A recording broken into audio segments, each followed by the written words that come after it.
নমস্কার। তো চলুন সবাইকে ওয়েলকাম। এই ভিডিওতে আমি আলোচনা করব জিও ফিনান্সিয়াল সার্ভিস নিয়ে। জিও ফিন্যান্স এটি বলতে পারেন শেয়ার মার্কেটের one of the most popular stock. Jio financial service নিয়ে আমি রেজাল্ট নাম্বার এর সঙ্গে আলোচনা করব না, এসব সবারই জানা আছে। অ্যাকচুয়ালি আমি আলোচনা করব জিও ফাইন্যান্স, ডিপ স্টাডি করব। ডিপ স্টাডি বলতে জিও ফিন্যান্স ইনভেস্টিং এর জন্য জিও ফিন্যান্সের অপরচুনিটি কিরকম আছে। মার্কেট কিন্তু এইভাবে স্টককে রিওয়ার্ড করে ইন দ্য ফিউচার, যে স্টকটির মধ্যে অপরচুনিটি কিরকম আছে। নেক্সট 2 বছর, 3 বছর, 4 বছর স্টকটি থেকে আমরা কিরকম বিজনেস পারফরমেন্স এক্সপেক্ট করতে পারি, মানে স্টকটা অ্যাকচুয়ালি কতটা স্ট্রং, স্টকটির বিজনেস মডেল, স্টকটির মধ্যে স্কোপ কি আছে, ইনভেস্টিং এর জন্য স্টকটা কতটা ভালো। আচ্ছা, এইভাবে দেখবো স্টাডি করে Jio finance actually market Jio ফিন্যান্সে কিভাবে দেখে, জিও ফিন্যান্স স্টকটা কিভাবে দেখে। জিও ফিন্যান্স হচ্ছে সবাই জানে একটা রিলায়েন্স কোম্পানির স্টক, রিলায়েন্স ইন্ডাস্ট্রিজ তার একটা বেবি স্টক বলতে পারেন, মানে রিলায়েন্স হচ্ছে parent stock. Reliance industry Jio ফিন্যান্সের প্যারেন্ট স্টক। এবার জিও ফিন্যান্সে দেখবেন মার্কেট ক্যাপ দেখায় মোটামুটি 1.5 লক্ষ কোটি টাকা market cap, 1.5 lakh crore market cap. অনেকে ভাবতে জিও ফিন্যান্স অনেক বড় কোম্পানি, অ্যাকচুয়ালি রিলায়েন্স ইন্ডাস্ট্রিরই মোটামুটি 6% মতো শেয়ার জিও ফিন্যান্সের কাছে রয়েছে। এর জন্য জিও ফিন্যান্সটা কিন্তু দেখুন, যদি এখন Jio finance just business start করেছে, এদের কিন্তু মার্কেট ক্যাপটা অনেক বেশি দেখা, 1.5 লক্ষ কোটি টাকা মার্কেট ক্যাপ। তার মধ্যে বেশিরভাগটাই হচ্ছে রিলায়েন্সেরই, এদের শেয়ার। রিলায়েন্স হচ্ছে ইন্ডিয়ার সবথেকে বড় কোম্পানি। রিলায়েন্সের যেহেতু মার্কেট ক্যাপ রয়েছে মোটামুটি 20 লক্ষ কোটি টাকা মার্কেট ক্যাপ, তারই মোটামুটি 6% শেয়ার রয়েছে জিওর কাছে। এই জন্য জিওর মার্কেট ক্যাপটা এত দেখায়। অ্যাকচুয়ালি জিও ফিন্যান্স যদি আপনি দেখেন, মোটামুটি যেরকম ইন্ডিয়া শেল্টার রয়েছে বা অ্যাপটাস ভালো রয়েছে, ইন্ডিয়া শেল্টার মার্কেট ক্যাপ কত বলে 10,000 কোটি টাকার মতো মার্কেট ক্যাপ। আপনি জিও ফিন্যান্স সেভাবে হিসাব করে তাহলে 20,000 কোটি টাকার মতো মার্কেট হতে পারে Jio finance actual market cap. আর যদি স্ক্রিনারে দেখায় বা অ্যাপে যারা দেখায় 1.5 লক্ষ কোটি টাকা মার্কেট ক্যাপ। তার কারণটা হচ্ছে রিলায়েন্স ইন্ডাস্ট্রির যে মার্কেট ক্যাপ তার মধ্যে 6% রয়েছে জিও ফিন্যান্সের কাছে। এবার আমি জিও ফিন্যান্স নিয়ে আলোচনা করবো। জিও ফিন্যান্স অ্যাকচুয়ালি কোম্পানিটা বা জিও ফিন্যান্স স্টকটা ইনভেস্টার, আমাদের মধ্যে যারা ইনভেস্টার রয়েছে আমাদের কিভাবে দেখা উচিত জিও ফিন্যান্স, বা জিও ফিন্যান্সের মধ্যে স্কোপ কি রয়েছে।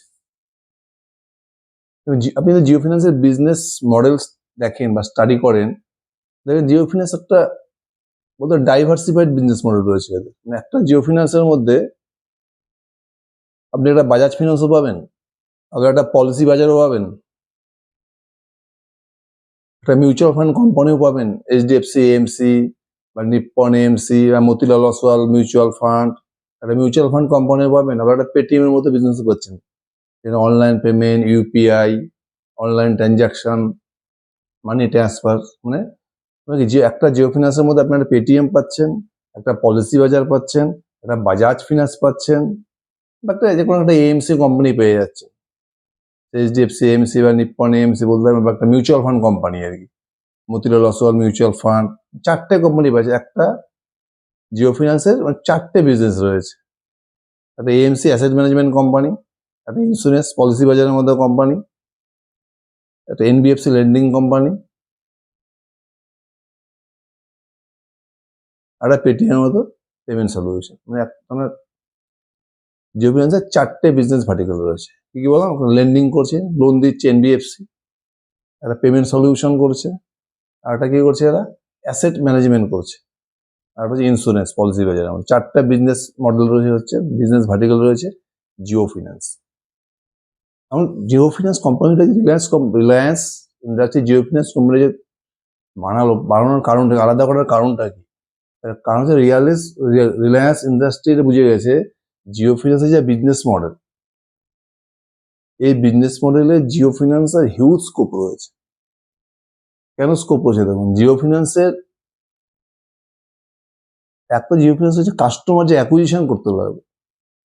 একটা এনবিএফসি কোম্পানি, নর্মাল একটা এনবিএফসি কোম্পানি যদি দেখেন, বা একটা যে কোনো একটা মিউচুয়াল ফান্ড কোম্পানি বা অ্যাসেট ম্যানেজমেন্ট কোম্পানি, নুভামার মতো কোম্পানি, বানাদরাঠির মতো কোম্পানি বা 361-এর মতো কোম্পানি, ওয়েলথ ম্যানেজমেন্ট কোম্পানি, যে কোনো একটা এনবিএফসি কে গ্রোথ করতে প্রচুর সময় লাগে। তাদের কাস্টমারকে অ্যাকুইজিশন করতে প্রচুর টাইম লাগে। প্লাস একটা মিউচুয়াল ফান্ড কোম্পানি বা একটা ওয়েলথ ম্যানেজমেন্ট কোম্পানিকে মার্কেটে রেপুটেশন তৈরি করতে প্রচুর সময় লেগে যায়। এনবিএফসি কোম্পানিকে কাস্টমার তৈরি করা, বিভিন্ন লোন বুক তৈরি করা, তারপরে এদেরকে ব্যাংক থেকে টাকা তুলতে লাগে, ফান্ডিং জোগাড় করা। এনবিএফসি কোম্পানিতে ব্যাংক থেকে টাকা নেবে, তারপরে কাস্টমারকে লোন দেবে, সব ফান্ড জোগাড় করে, এসব করতে করতে কিন্তু একটা কোম্পানি ভালো ভালো পারফরমেন্স করবে, তার ক্রেডিট রেটিং বাড়বে, তারপরে তারা আরো ব্যাংক থেকে বেশি ফান্ডিং পাবে, তবে এরা লোন বুক গ্রোথ করতে পারে। এই জন্য দেখুন একটা এনবিএফসি বা একটা ওয়েলথ ম্যানেজমেন্ট কোম্পানিকে গ্রোথ করতে প্রচুর সময় লেগে যায়, হিউজ টাইম লেগে যায়। এক্ষেত্রে কিন্তু জিও ফিন্যান্সের সব থেকে বেশি ফেসিলিটি রয়েছে। কারণটা কি?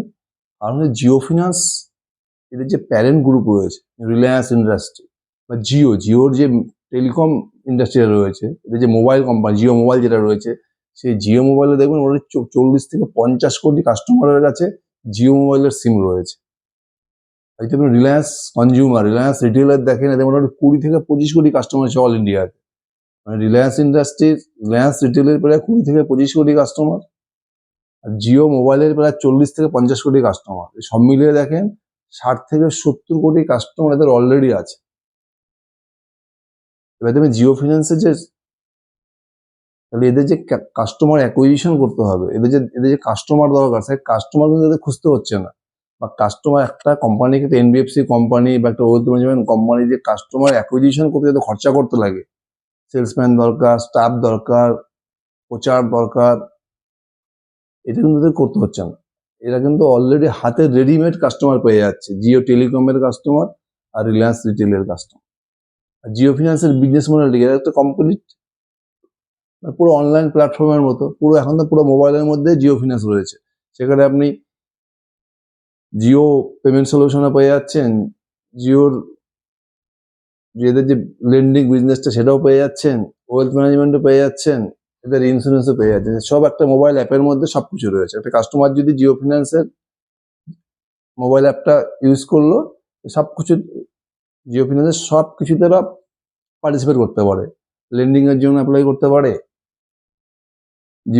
জিওর আন্ডারে মিউচুয়াল ফান্ডও করতে পারে, ইন্স্যুরেন্সের জন্য ইন্স্যুরেন্সও পেয়ে যাচ্ছে, প্লাস অনলাইন পেমেন্ট সলিউশনও হয়ে যাচ্ছে, ইউপিআই পেমেন্ট বলুন, মানি ট্রানজাকশন বলুন, সবকিছু হয়ে যাচ্ছে পুরো একটা মোবাইল অ্যাপের মধ্যে। তো বুঝতে পারছি এটা কাস্টমারকে, মানে এদের হাতে এত কাস্টমার রয়েছে যে 60 থেকে 70 কোটি কাস্টমার এরা পেয়ে যাচ্ছে, নিজেদের কাস্টমার, রিলায়েন্সের কাস্টমার। এই কাস্টমারগুলোকে এরা ইজিলি ক্রস সেলিং করতে পারবে, লোন অফার করতে পারবে, ইন্স্যুরেন্স অফার করতে পারে, ওয়েলথ ম্যানেজমেন্ট অফার করতে পারবে, অনলাইন পেমেন্ট সলিউশন, মানে একটা কাস্টমার যদি জোগাড় করতে কিন্তু রিলায়েন্সের খুব একটা অসুবিধা হবে না। সব থেকে বড় কথা হচ্ছে রিলায়েন্স, আপনি যদি জিও ফিন্যান্সের কস্ট অফ ফান্ড দেখেন 60%-এরও কম। মানে আপনি যদি বাকি সমস্ত এনবিএফসি কোম্পানি দেখেন, এদের কস্ট অফ ফান্ডস কারো 9%, কারো 10%, কারো 11%, কারো 8.5%। জিও ফিন্যান্সে দেখবেন কস্ট অফ ফান্ডস এটা ব্যাংকের কাছাকাছি। বেশিরভাগ ব্যাংকের দেখবেন কস্ট অফ ফান্ড 6%, 6.5%। জিও ফিন্যান্সের কস্ট অফ ফান্ডস সমস্ত এনবিএফসি থেকে কম, মানে প্রায় ব্যাংকের মতো কস্ট অফ ফান্ড। একটা এনবিএফসি কোম্পানিতে ব্যাংক থেকে টাকা তুলে, ব্যাংক থেকে লোন নিয়ে তারপরে কাস্টমারকে লোন দেয়। এক্ষেত্রে কিন্তু জিও ফিন্যান্সের বিশাল সুবিধা, এদের কস্ট অফ ফান্ড এত কম, এত কম ইন্টারেস্টে মার্কেট থেকে টাকা নিতে পারে, এটা কিন্তু বাকি এনবিএফসি কোম্পানি পারবে না। তার কারণটা কি? এদের যে মার্কেটে পরিচিতি, রিলায়েন্স ইন্ডাস্ট্রি এত বড় ব্যবসা, সবাই জানে যে জিও ফিন্যান্সের পিছনে রিলায়েন্সের হাত রয়েছে, বিশাল বড় ম্যানেজমেন্ট, প্রচুর এদের কাছে টাকা রয়েছে, সুতরাং কোনো ব্যাংক এদেরকে লোন দিতে কিন্তু চিন্তা করবে না। মানে সব থেকে কম ইন্টারেস্টে এরা জিও ফিন্যান্সকে লোন দেবে। এটা কিন্তু রিলায়েন্সের সব থেকে বড় প্লাস পয়েন্ট জিও ফিন্যান্স। আরেকটা জিনিস কি বললো, আপনি যদি হিস্ট্রি দেখেন এনবিএফসি, এই সমস্ত এনবিএফসির পিছনে না কর্পোরেট ব্যাক রয়েছে। এই সমস্ত এনবিএফসি কিন্তু দেখুন সব থেকে বেশি স্পিডে কোম্পানিটা বড় হয়েছে, স্মল ক্যাপ থেকে মিড ক্যাপ থেকে লার্জ ক্যাপ, বড় মাল্টি ব্যাগার কোম্পানি হয়ে গেছে।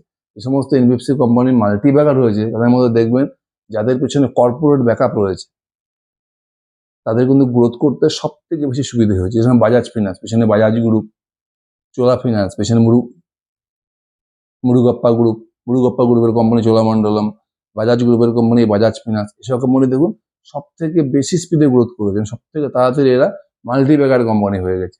এটা কিন্তু জিও ফিনান্সের সব থেকে বেশি বড় সুবিধা, যেহেতু পিছনে রিলায়েন্স ইন্ডাস্ট্রির হাত রয়েছে, রিলায়েন্সের মতো ম্যানেজমেন্ট রয়েছে, এদের কি হবে, মার্কেট থেকে টাকা তুলতে সুবিধা হবে, সব থেকে কম ইন্টারেস্টে একটা ব্যাংক থেকে টাকা তুলতে পারবে। এটা সব থেকে বড় সুবিধা যে কাস্টমার, একটা কোম্পানিকে কাস্টমার জোগাড় করতে যে যত বছর সময় লেগে যায়, গ্রোথ করতে, লোন বুক গ্রোথ করতে যত সময় লেগে যায়, অত সময় কিন্তু জিও ফিনান্সে লাগবে না, কারণ এর হাতে অলরেডি 60 থেকে 70 করোড় কাস্টমার রয়েছে। আপনি জিও টেলিকম প্লাস রিলায়েন্স রিটেলের কাস্টমার দেখেন, এইসব কাস্টমার যদি ক্রস সেল করে, বিভিন্ন প্রোডাক্ট অফার করে, তাহলে এদের বিজনেস কিন্তু আরামসে গ্রোথ করতে পারে। বিশেষ করে এদের NBFC business, lending business, plus এদের এএমসি বিজনেস, ওয়েলথ ম্যানেজমেন্টের বিজনেস। এখন জিও ফিনান্সের মোটামুটি লোন বুক কত, মোটামুটি 19,000 কোটি টাকার মতো লোন বুক। যদি আপনি ওয়েলথ ম্যানেজমেন্টের পোর্টফোলিও দেখেন, মোটামুটি 14 থেকে 15,000 কোটি টাকার লোন বুক। শুরুয়াত করেছে এরা। এই যে আপনি Q3 রেজাল্টও দেখেন, তাহলে দেখবেন এদের প্রায় যে লোন বুকটা যদি দেখেন, প্রায় ইয়ার যদি গ্রোথ দেখেন লোন বুকে, মোটামুটি 3x 4x গ্রোথ হয়েছে। আর ওয়েলথ ম্যানেজমেন্ট তো কেবল শুরু হলো।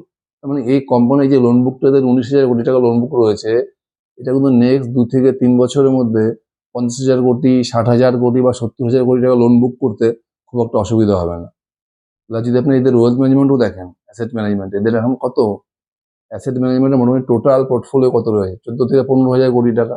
এটা বোধহয় 50,000 বা 60,000 কোটি টাকা করতে 2 থেকে 3 বছরের মধ্যে খুব একটা প্রবলেম হবে না, কারণ এদের পিছনে এত ব্যাকআপ রয়েছে।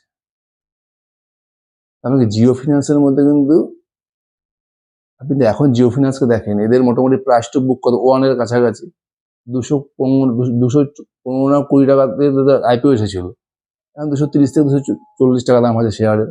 এটা প্রাইস টু বুক 1 এর কাছাকাছি রয়েছে। আর জিও ফিনান্সের মধ্যে স্কোপ আর অ্যাডভান্টেজ কিন্তু হিউজ রয়েছে, বিশেষ করে lending business, NBFC business plus asset management বিজনেসটা কিন্তু হিউজ রেটে গ্রোথ করতে পারে। মানে এইসব বিজনেস গ্রোথ করার জন্য যা যা কম্পোনেন্ট দরকার, এক ফান্ডিং, সব থেকে কম ইন্টারেস্টে ফান্ড টাকা তুলতে পারছে। আর 2 নম্বর হচ্ছে কি রয়েছে, এদের কাস্টমার সব রেডি রয়েছে, মানে রেডিমেড কাস্টমার রয়েছে।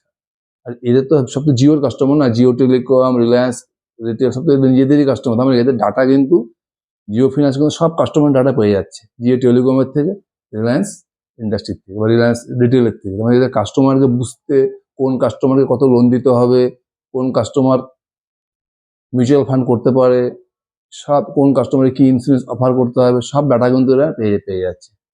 সব ডাটা কিন্তু এদের নিজেদের কাছেই আছে। মানে ইন দ্য ফিউচার কিন্তু জিও ফিনান্সকে, মানে এদের এনবিএফসি বিজনেস যদি আপনি ওয়েলথ ম্যানেজমেন্ট বিজনেস, শুধু এদের দুটো বিজনেসই ধরেন, এটা কিন্তু গ্রোথ করতে জিও ফিনান্সের খুব একটা প্রবলেম হবে না। আমাদেরকে এইভাবে যে কোনো স্টককে চিন্তা ভাবনা করতে হবে, জিও ফিনান্সের মধ্যে স্কোপ কি রয়েছে। আমার যেটা প্রেডিকশন, জিও ফিনান্সের মধ্যে হিউজ স্কোপ রয়েছে, যেটা কিন্তু জিও ফিনান্সকে দেখবেন বাকি সমস্ত কোম্পানির থেকে আলাদা করে দেবে।